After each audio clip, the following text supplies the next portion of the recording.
In my past life, I was nothing more than a cover for his disgraceful sibling relationship. On our wedding day, his sister threatened to jump off a building, so he abandoned the ceremony, leaving me alone to face the guests. Later, I got pregnant and gave birth, but his sister played her tricks again, and once more, my husband left me behind. In the end, it all led to a tragic childbirth. When I opened my eyes again, I found myself back at the scene of that absurd wedding. This time, I didn't beg him not to leave like before. Instead, I quietly adjusted his suit and told him softly, "Be careful on your way." Shane, holding my hand with an apologetic expression, said, "I'm sorry, Emily." Shane's sister, Samantha, was utterly dependent on him, emotionally and materially. She demanded everything from her brother. Even though I knew Samantha wasn't truly suicidal, Shane still abandoned our wedding to comfort her, leaving me to manage everything alone. I changed into my reception dress and entertained the guests until the end of the ceremony. By the time Shane returned, Samantha had taken her medication and was fine. I remained calm and gracious, saying in a gentle tone, "It's okay. We're married now. And Samantha is my sister too." My words made him stiffen slightly, his expression subtly changing. In my previous life, I had naively walked into this marriage, unaware that I was merely a shield for their inappropriate sibling relationship. Shane and Samantha were half-siblings, growing up under the same roof. Samantha had always been overly attached to him, interfering with his dating life and, eventually, even his marriage. Their father, seeing this, arranged for me and Shane to marry, hoping to preserve Samantha's reputation. Shane, unwilling to disgrace her, reluctantly agreed to the marriage. After we married, they were practically inseparable. On several occasions, when I wasn't around, they even shared the same room overnight. Shane's father refused to let me divorce, citing family honor, and I endured over 1,000 agonizing days in this suffocating marriage. When I got pregnant, I thought things might improve, but Samantha's retaliation only intensified. During my pregnancy, she attempted to harm me multiple times, almost causing a miscarriage. When I finally went into labor, Samantha deliberately lured Shane away, leaving me stranded in an isolated mountain area without any phone signal.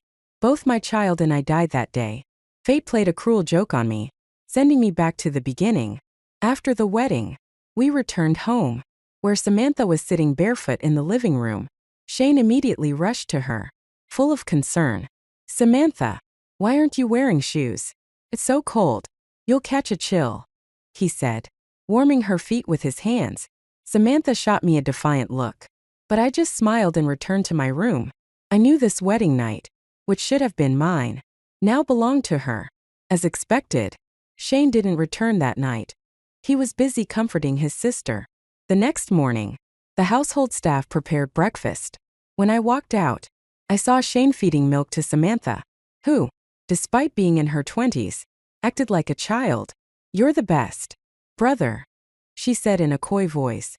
Shane, noticing me, quickly poured a glass of milk for me as well. "Emily, come and have breakfast." I sat beside him and picked up a piece of toast, but Samantha snapped, "That's for me. Shane made it especially for me. You're not allowed to eat it."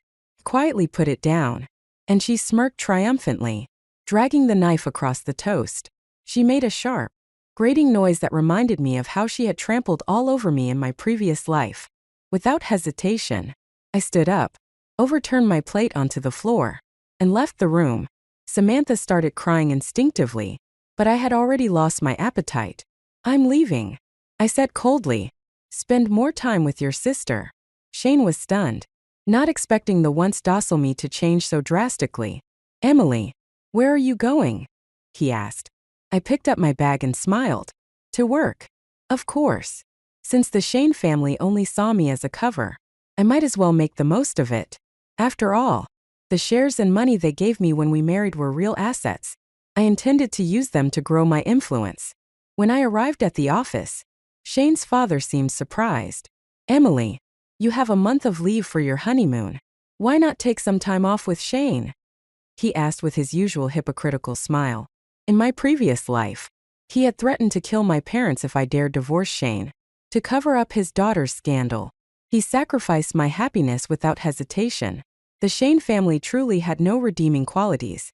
But now, I smiled sweetly and replied, Dad, I just couldn't stop thinking about how hard you've been working. I wanted to come back and help. He was delighted. Ah, you're much more capable than my own children. I've already arranged for your new office to be renovated. If there's any furniture you like, let the secretary know, and we'll have it purchased. Later, as I was settling into my office, an assistant brought me tea and casually mentioned, I just saw Mr. Shane book 2 tickets to Tokyo Disneyland. Emily, you're so lucky. I stayed calm. Those tickets were certainly not for me. Shane must have bought them to appease Samantha. Before leaving, Samantha dropped several hints to provoke me, but I ignored her. Shane, feeling guilty, asked, Emily, what gift would you like me to bring back from Japan? I smiled warmly and said, I don't need anything. Just don't overwork yourself. He seemed touched and replied, I'm sorry for making you feel wronged by marrying me. While helping him pack, I casually asked, how's that deal with Mr. Lewis going? He hesitated before replying, why do you ask? You never cared about my work before. I noticed how busy you've been and thought I could help. I said, since our marriage, Samantha had monopolized his time, leaving him with no energy for work. To him, I was a convenient solution. Shane handed me the documents for the deal with Mr. Lewis, saying, he's a tough negotiator. I smiled inwardly. This time, I would turn the situation to my advantage. If you can't handle it, Shane said, glancing at the documents, just wait for me to come back. I quickly replied, let me give it a try. If it doesn't work out, it won't affect you much. We hadn't even spoken for 10 minutes before Samantha knocked on the door. Brother, she called sweetly, will you watch a movie with me? Without hesitation, Shane put down the documents and left with her. The two of them had their own private hideaway, a theater room in the basement with a starry sky ceiling. Samantha insisted on having her brother accompany her every time she watched a movie. No one else was allowed inside, not even Shane's parents. When Samantha was in a bad mood, Shane would spend entire nights in there comforting her. As expected, he didn't come back that night. I didn't care in the slightest. Early the next morning, I got up and went to work. With my experience from my previous life, I quickly became proficient in handling the company's operations. While Shane was off vacationing in Japan with Samantha, I stayed by Shane's father's side, managing business affairs. My professional knowledge and keen insight earned me his recognition and trust in no time. Shane's father often sighed, lamenting, I've raised 2 children, but neither is as reliable as my daughter-in-law. When Samantha returned from Japan, she was in high spirits, flaunting a necklace Shane had bought for her. Sister-in-law, did you know? My brother and I spent 3 days at Disneyland. We tried every ride and even bought matching rings. Her face was a picture of smug satisfaction, feigning admiration. I said, it's beautiful. It really suits your complexion. She froze for a moment, clearly not expecting me to remain so composed. Recovering quickly, she added sarcastically, I feel bad, sister-in-law.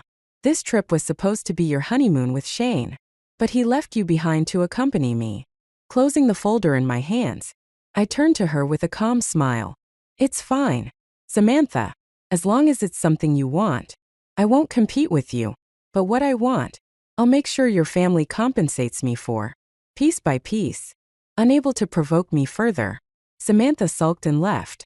From that point on, our household developed a peculiar dynamic. I played the role of the forgiving and magnanimous wife, turning a blind eye to their antics. Samantha, desperate to prove her importance to Shane, acted out incessantly, while he continued to dote on her without limits. Their behavior grew increasingly blatant in front of me. Shane's parents didn't live with us full-time, visiting only occasionally, though they seemed to sense something was off. My efforts to maintain appearances ensured they didn't dig deeper. Shane, feeling guilty for neglecting me, introduced more clients to me, and my workload grew heavier. Sometimes I stayed overnight at the office. Shane's father's health began to decline, requiring frequent hospital visits. I accompanied him regularly, taking care of appointments, prescriptions, and checkups. Even the attending physician once remarked, "Mr. Shane, your daughter is so considerate." His smile faltered momentarily. His own daughter was nothing like me, and he knew it, but he didn't correct the doctor. Perhaps, in his heart, he was beginning to accept me as a substitute daughter. I hadn't forgotten, though, how in my previous life, he had coerced me into staying with Shane. One day, after another hospital visit, Shane's father hesitated before speaking. "Emily, I know marrying Shane has been difficult for you. Your relationship is still rocky, but once you have a child, everything will get better. Our family cannot be without an heir. You should put in some effort." Outwardly, I appeared obedient, but inwardly, I sneered. With someone as unstable as Samantha around, having a child would only lead to the same tragic ending as before. During a family dinner, the topic of children came up again. Samantha immediately exploded. "You can't have children. In this world, the only person my brother can love the most is me." Shane quickly tried to calm her. "Samantha, don't be upset. Dad was just joking." Samantha wasn't appeased. She demanded, "Swear to me. Swear that if you ever have a child, you'll meet a terrible end." Helplessly, Shane did as she asked. I found it laughable. In my previous life, Shane and I had a child, and yet it was me and my baby who met a terrible fate. It seemed those who committed heinous acts faced no consequences, while the innocent continued to suffer. Shane's father finally lost his patience and slammed the table. "Samantha, I've had enough of your nonsense. Your brother and sister-in-law have been more than indulgent with you. If this family has no heir, the fault will lie squarely with you." Samantha stormed up to her father, yelling defiantly. Without hesitation, he slapped her. Chaos ensued. Samantha, already emotionally unstable, burst into tears and tantrums. Shane scrambled to console her. Dinner was left unfinished, while Shane's parents fumed silently. I struggled to keep a straight face and suppress my laughter. I dropped off Shane's parents at their house, then went out for a late-night snack. After wandering around to clear my head, I returned home. When I opened the door, I found Samantha curled up in Shane's arms on the couch. They were bathed in dim light, creating an intimate atmosphere that was almost too delicate to interrupt. Samantha's tear-streaked face showed she'd cried herself to sleep. Shane stayed in the same position, holding her. I quietly handed him a pillow and went to my room. The next morning, I got up feeling refreshed. Shane, however, looked utterly drained, dark circles under his eyes as he washed up. I handed him a glass of honey water. "Don't go to work today. Stay home and take care of Samantha." He nodded wearily. "Thank you for understanding." "Not at all," I replied, smiling. I had more important matters to attend to. The elusive Mr. Lewis, who had evaded me for weeks, had finally agreed to a meeting. At the office, I reviewed the negotiation materials before heading to Mr. Lewis's company. Young, accomplished, and notoriously difficult, Mr. Lewis would be a crucial turning point for my plans. I had scheduled meetings with Mr. Lewis at least 10 times, only to be rejected every single time. This time, I managed to secure a meeting by leveraging some connections. When the appointed time came, I waited in the conference room for half an hour before he finally appeared. The moment Mr. Lewis walked in, the pressure in the room seemed to spike. His imposing presence was undeniable. His assistant politely brought me a cup of coffee and apologized. "Miss Zhou, thank you for waiting." I set down the materials I had prepared and said, "I appreciate your time. These are the details about our company. Please take a look." Mr. Lewis barely glanced at the documents before responding coolly. "You know I already have a partnership with the Shen family, yet you dare openly pitch me a deal." I had expected this reaction. Maintaining my composure, I replied, "Mr. Lewis, I understand your concerns. Let me be clear. I'm not here on behalf of the Shen family. I built my own team when I started working at the Shen Corporation. We've grown to a point where we can take on independent contracts. Over the past months, I had used resources provided through Shane to secure smaller projects. However, those smaller contracts were no longer sufficient for scaling my team. If I could secure a deal with Mr. Lewis, I would have enough leverage to establish my independence completely. Business is about profit," I continued. If I can offer you a lower price and better service, wouldn't choosing my team be your optimal decision? In today's economic climate, most companies are focusing on cost reduction and efficiency improvements. Mr. Lewis gave a cold chuckle. Profit matters. Yes, but I value stability and competence even more. How long do you think your hastily assembled team can provide me with reliable service? I knew his skepticism was reasonable. Mr. Lewis, my team is willing to work for you without compensation until you're satisfied. Here, I said, flipping to the final page of my proposal, are examples of past projects we've completed. I've handled independent contracts myself and delivered results. You won't be taking a loss by giving us a chance. Perhaps my sincerity moved him. Mr. Lewis finally relented, agreeing to give us 3 months. If he was satisfied with our work, he promised a 3-year contract. I left his office feeling victorious, my gratitude immense. That night, I worked late, returning home only to hear laughter echoing from the basement theater where Shane and Samantha were once again spending time together. The sound made my skin crawl, and I quickly retreated to my room to sleep. For the next few days, I threw myself into work, often staying at the office until the early hours of the morning. Without my presence at home, Shane and Samantha became even bolder in their behavior. One day, a neighbor joked, "Miss Jo, if you weren't around, I would have thought those 2 siblings were a married couple." I merely smiled, not bothering to respond. After all, wasn't that what they wanted? To play husband and wife? I decided to let them have their way. During this time, I essentially lived at the office, pouring all my energy into leading my team and perfecting our projects. Even Shane's father, who had always been critical, couldn't find any fault with my work. Since the disastrous family dinner, he had stopped pressuring us to have children, likely fearing that another public meltdown from Samantha would tarnish the family's reputation irreparably. With the money I saved during this period, I bought my parents a larger house and invested in several properties. My mother, unaware of the Shun siblings' twisted dynamic, noticed my unhappiness and asked gently, "Emily, be honest with me. Are you and Shane having problems?" I dismissed her worries with a casual, "No, everything's fine. Don't worry about me." She held my hand tightly. "We've saved all the money you've sent us. If things ever become unbearable, your father and I are here for you." I nodded firmly. My parents were the only people I could truly rely on in this world. As for Shane and Samantha, they were nothing more than stepping stones in my path to success. My relentless focus on work eventually caught Shane's attention. He began to notice how detached I had become from our home life, feeling a sense of unease. He approached me one evening and said, "Emily, you don't need to work so hard. I earn more than enough for us to live comfortably." I quickly brought up Samantha. "Your sister's still emotionally unstable. You should stay home and take care of her." Deep down, I knew Samantha's obsessive need for Shane was becoming a strain on him. Their relationship, born out of dependence, had grown complicated over the years, but even the strongest bond couldn't withstand the erosion of time. We had barely exchanged a few sentences when Samantha barged in, grabbing Shane's arm. "Brother, I want to see the ocean. Will you take me?" I seized the opportunity. "It's perfect timing," I said with a smile. I happen to have 2 vouchers for a hot spring resort near the coast.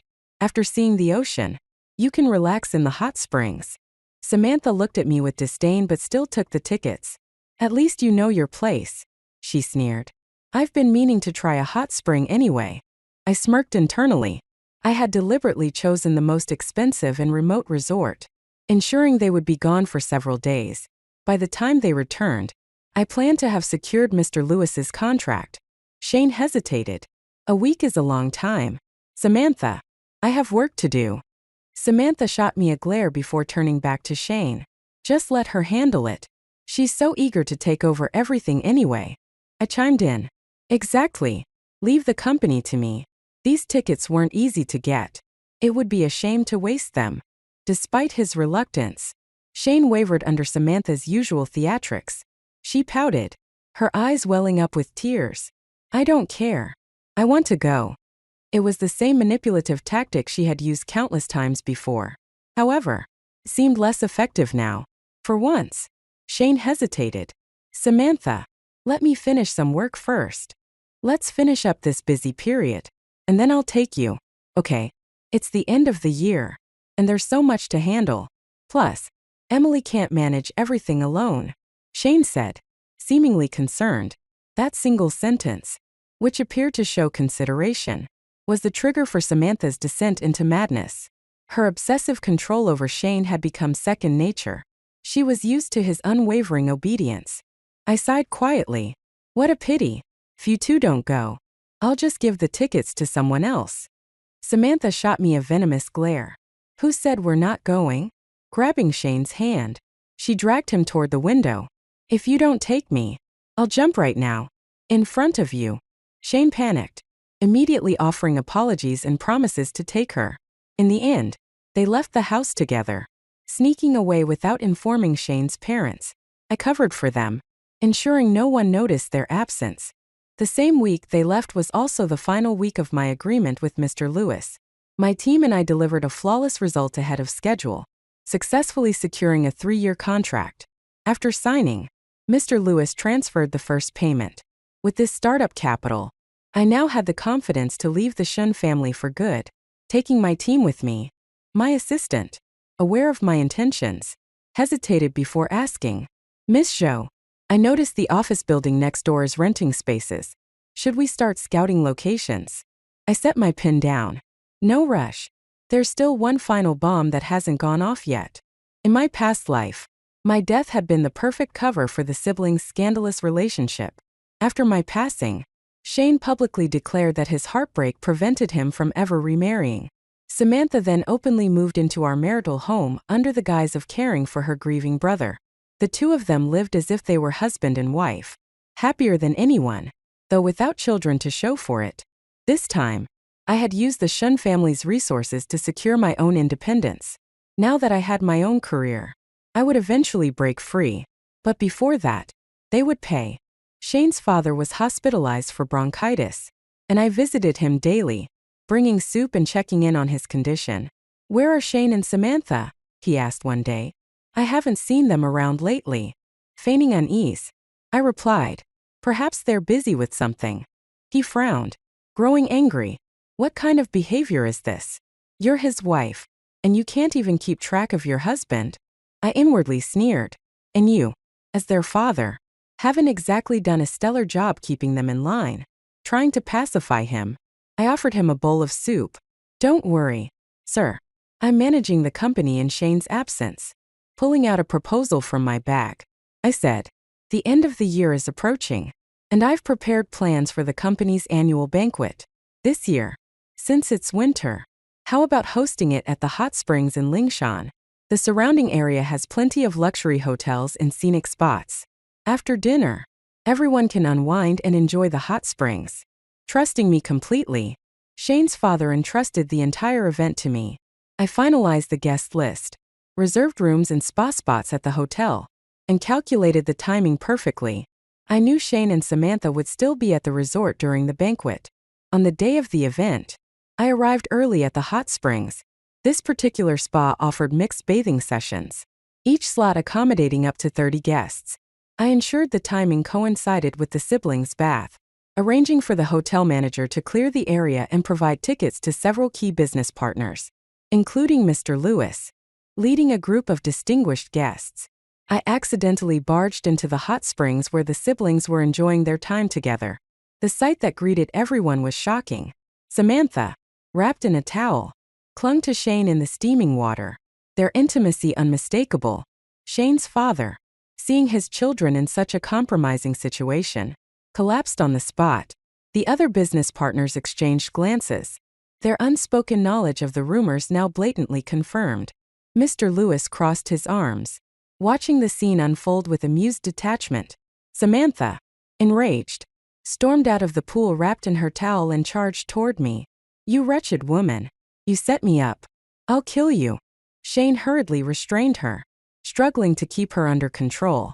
Feigning heartbreak, I said softly, Samantha, I've always treated you like my own sister. I never expected you to do something like this. Regardless, you and Shane are related by blood.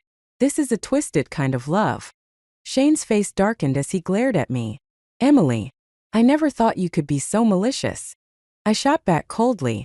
And who are you to judge what kind of person I am? Samantha still tried to lunge at me, but Shane dragged her back to their room. With my goal accomplished, I helped Shane's father to the hospital and made sure he was taken care of before returning to the hotel. As expected, the scandal spread like wildfire. Did you hear? The Shun siblings' relationship isn't ordinary. I know. How can a brother and sister behave like that? Don't they care about appearances? Apparently, this has been going on since before Shane got married. No wonder his father is so furious he fell ill. Hearing the whispers around me, I smiled in satisfaction. This was exactly the outcome I wanted.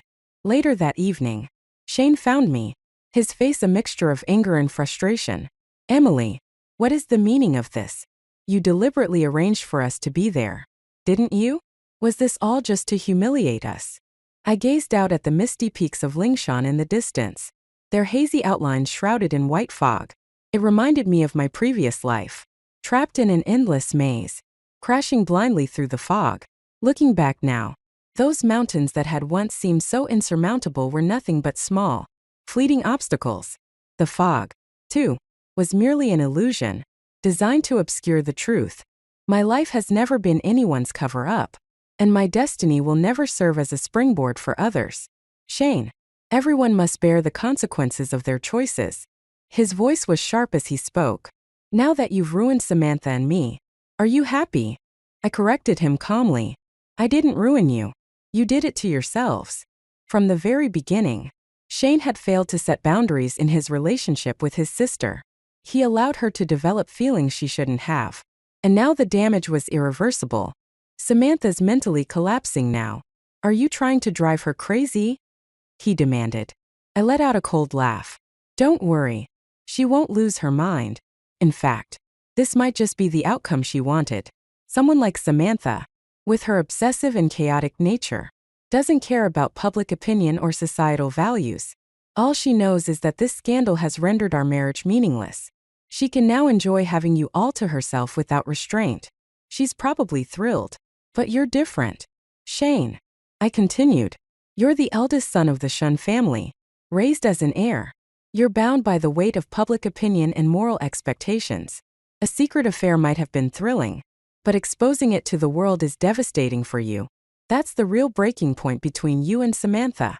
Shane's father, furious and overwhelmed, had been hospitalized again. Meanwhile, I carried on with the annual company banquet as planned.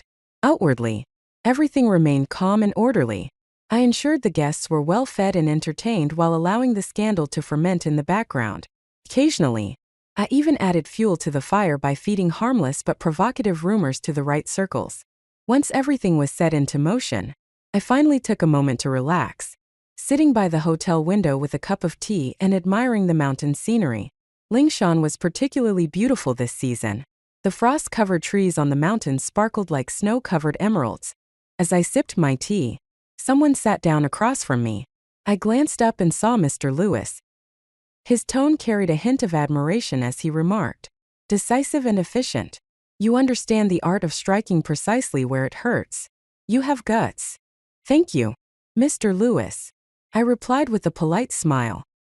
He took a sip of his tea and said, "I've heard the best white tea from Lingshan is locally produced and never sold to outsiders." He glanced at the tea in my cup, his expression contemplative. I called over the server and ordered him a cup of the same tea. "That's correct. The production is limited, and it's usually not for sale. But I'm the owner, so I can offer you a cup, Mr. Lewis." Mr. Lewis showed no surprise. From the first time we met, he seemed to understand what kind of person I was. Someone with a calm mind, a sweet tongue, and ruthless methods. These were lessons I had learned the hard way in my previous life. "So, this stunt has probably ended your marriage with Shane, hasn't it?" he asked. I smiled faintly. "Not necessarily. We never registered the marriage officially." Oh, his curiosity was piqued.